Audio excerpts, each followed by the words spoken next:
اختفت عن الساحة الفنية في ظروف غامضة، ورفضت في إنها تظهر بعد ما كبرت في السن. ماتت بشكل مفاجئ ووصيتها صدمت الكل. يا ترى إيه سبب وفاة شيرين سيف النصر، وليه وسط يتم الإعلان خبر وفاتها بعد دفنها بساعات؟ تعالوا نقول لكم الحكاية. خبر صدم الكل الجماهير على السوشيال ميديا بعد ما عرفوا خبر وفاة الفنانة شيرين سيف النصر عن عمر 57. لكن الغريب الخبر انتشر بعد وفاتها ودفنها في مقابر العائلة بدون إعلان عن وفاتها، وده كان وصيتها حسب تصريحات أخوها اللي قال إن آخر كلمات ليها هي عاوزة تدفن من غير ما يعرف حد بخبر وفاتها، وإن يتم الإعلان عن الخبر بعد ما يتم دفنها وسط حضور عائلتها فقط، وإن كمان إن أهلها ما يعملوهاش عزا وهم بس يمشوا في جنازتها. شيرين سيف النصر اتولدت في الأردن سنة 1967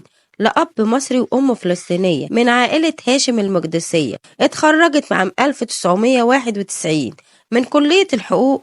عمر الفن ما كان في بالها، لكن جمالها المميز خلى الصدفة تلعب دورها في حياتها. قبل إما تيجي مصر كانت عايشة في فرنسا، قابلت هناك الفنان يوسف فرنسيس اللي انبهر بجمالها وقرر يديها دور في مسلسل ألف ليلة وليلة.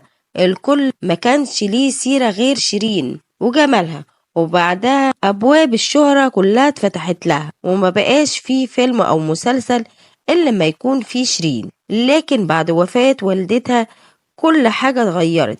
شيرين دخلت في حالة اكتئاب وقررت تعتزل كل الناس وقعدت في البيت ومبقتش تظهر تماما، وأعلنت اعتزالها في الوقت ده.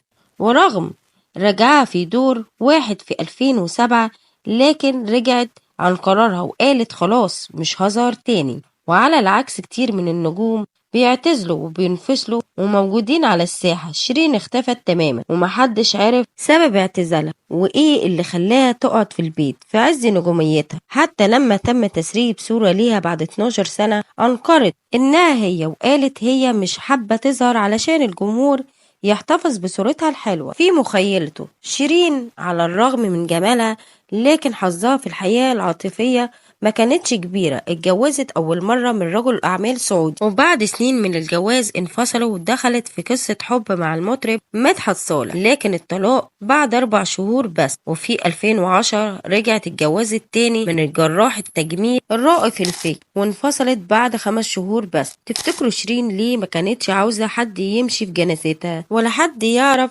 خبر وفاتها؟ ادعوا لها بالرحمة والمغفرة.